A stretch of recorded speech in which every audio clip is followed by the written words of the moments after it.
datang seorang jamaah menemui saya. Ustadz Somad, saya kena penyakit insomnia, gak bisa tidur malam. Jam 2 malam mata saya masih berkedip-kedip. Bismika Allahumma ahya wa amut, gak mempan. Sebabnya apa Pak? Sebabnya saya beli tanah. Setelah beli tanah, tanam kelapa sawit, dipupuk, dijaga, 3 tahun berbuah. Pas mau dipanen, sudah dipanen orang duluan. Ternyata tanahnya bermasalah, dibawa ke pengadilan, dia yang menang. Akhirnya sampai jam 2 malam gak bisa tidur.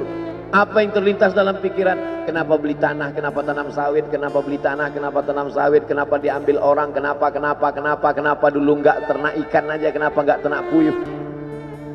Berbulan-bulan gak bisa tidur.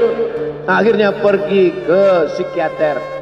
Pak psikiater, ya saya sudah 2 bulan gak tidur-tidur Pak psikiater. Akhirnya Pak psikiater buat resep. Ini obatnya, yang ini dimakan sebelum makan, yang ini dimakan setelah makan, yang ini 3 kali, yang ini 2 kali. Akhirnya memikirkan resep itu, makin gak bisa tidur. Dimakan, tertidur. Dosisnya habis, terbangun. Kenapa beli tanah, kenapa tanam? Setelah dimakan, muncul masalah baru. Terlalu banyak makan obat, terjadi kekacauan tubuh. Akhirnya kena buah pinggang, muncul masalah baru. Sampai akhirnya saya ketemu MP3 Ustadz. Saya dengarkan sebelum tidur malam. Begitu saya dengar, saya tertidur. Makanya saya tidak marah kalau ada jamaah tertidur. Itu menunjukkan jiwanya tenang. Karena dia tidak kena penyakit insomnia. Orang Amerika, orang Eropa, mobilnya mewah, apartemennya cantik, rumahnya megah, duitnya banyak, dolarnya bejibun, gak bisa tidur karena masalah hidup dunia. Kita naik angkot kelewatan gang. Itu menunjukkan apa? Di mana letak ketenangan itu? Huwallazi anzala sakinata fi qulubil mu'minin. Dia yang menurunkan ketenangan ke dalam hati orang yang beriman. Oleh sebab itu maka iman ini mesti disiram dengan ilmu. Majelis ilmu adalah majelis zikir. Majelis ilmu adalah majelis turunnya rahmat dan barakah. Majtama'a qaumun fi baitin min buyutillah. Sekelompok orang berkumpul di rumah Allah, yatsluna kitab Allah, membaca ayat-ayat Allah, wa yatadarasunahu fima bainahum, mengkaji isinya. Nazalat alaihimus sakinah, turun ketenangan. Wasyat bihimur rahmah, turun rahmat kasih sayang Allah. Haffat bihimul malaikah, dikelilingi oleh para malaikat. Wa dzakarahumullahu fi man indah, dibanggakan Allah Ta'ala dengan para malaikat. Tadi malam ketemu dengan murid dari Syekh Muhammad Yasin bin Isa Al-Fadani di Zawiyah Raudhah. Ketemu, cium tangan, barokah, zikir, sholawat, tenang jiwa.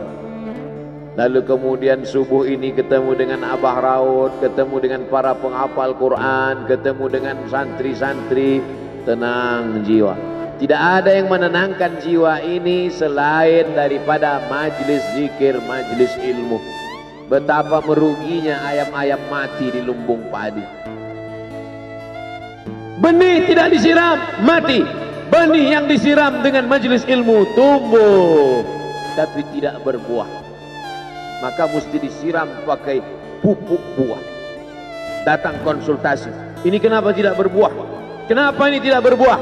Karena ternyata dia mesti diamalkan. Sudah dapat ijazahnya, sudah talaqi, sudah halaqah, kenapa enggak berbuah? Belum diamalkan. Paksa-paksakan diri sebelum tidur malam, wudhu dulu, sholat witir. Paksa-paksakan diri bangun malam, tahajud. Paksa-paksakan diri siang, sholat qabliyah, sholat ba'diyah. Paksa-paksakan diri pagi, sholat duha. Paksa-paksakan diri, sholat subuh berjamaah. Barulah dia berbuah. Kalau dia tidak berbuah, dia hanya sekedar pokok kayu, yang hanya membuat sampah saja. Tapi paling tidak tempat orang bernaung di bawah ketika panas, tapi manfaatnya tidak sesuai karena yang ditunggu itu buahnya. Masa pohon kayu rindang besar tidak berbuah, sementara semangka yang kecil buahnya besar?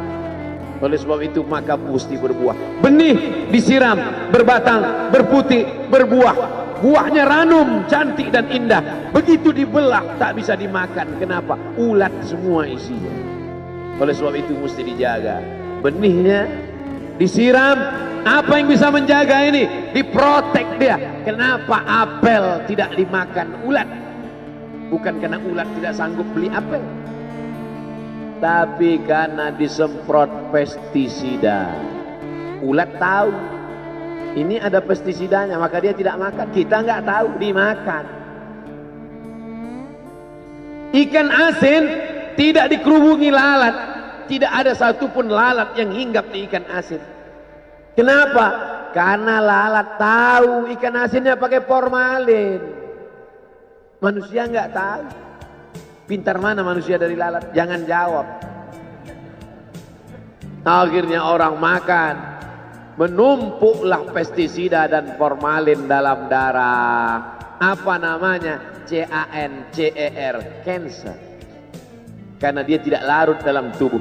Yang lain-lain larut. Makanan-makanan larut menjadi energi, menjadi sampah, dibuang menjadi kotoran. Sama seperti daun, kalau jatuh ke tanah larut menjadi pupuk, tapi plastik tidak larut, maka plastik sampah bertebaran. Oleh sebab itu maka ini mesti dijaga. Apa yang bisa menjaga buah apel supaya tidak berulat? Jagalah dia dengan ikhlas. Kamu kenapa nggak ke masjid? Saya kalau ke masjid riak, maka saya nggak ke masjid biar ikhlas. Tarkul amal li ajlin nas riak. Kata Imam Fudail bin Iyad, tarkul amal li ajlin nas riya. Tidak jadi beramal karena takut dipuji orang, riya. Wal amal li ajlihim syirik. Beramal karena ingin dipuji orang, syirik. Kenapa kamu nggak pakai sorban? Takut dipuji orang, riya. Pakai saja sorban anak, jangan takut dipuji orang.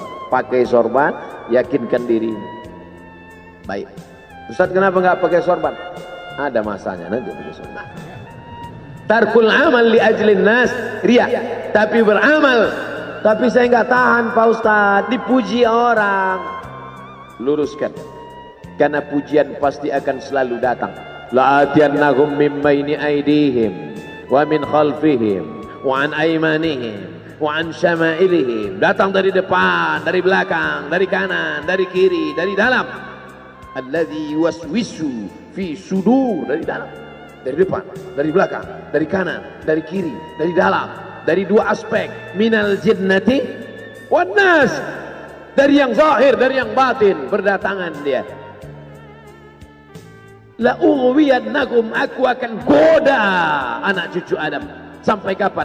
Madamat arwahuhum fi ajsadihim, selama roh masih bersemayam dalam jasad, selama masih hidup, dia terus menggoda. Kapan kita berhenti dari godaan ini? Nanti setelah terbaring, terbujur kaku, bahkan sampai mau sakaratul maut pun dia tetap menggoda. Itulah makanya orang berzikir tidak bisa digoda waktu sakaratul maut. Kenapa? Karena la ilaha illallah akan terngiang di telinganya. Subhanallah walhamdulillah wa la ilaha illallah wallahu akbar. Subhanallah walhamdulillah wa la ilaha illallah wallahu akbar. Kalau itu diucapkan sekali, 10 kali, 100 kali, 1000 kali, terngiang dia di telinga kita. Bahkan ketika kita mau tidur malam pun terngiang dia. Bahkan ketika kita mengigau di tengah malam pun itu yang terngiang. Maka saat mau sakaratul maut pun itu juga yang akan datang. Apa yang kau ucapkan, apa yang kau dengar, apa yang kau pikirkan, apa yang kau renungkan, itu yang akan datang waktu sakaratul maut. Seorang bapak sudah diponis dokter, panggil istrinya, panggil anaknya, bawa ini ke rumah,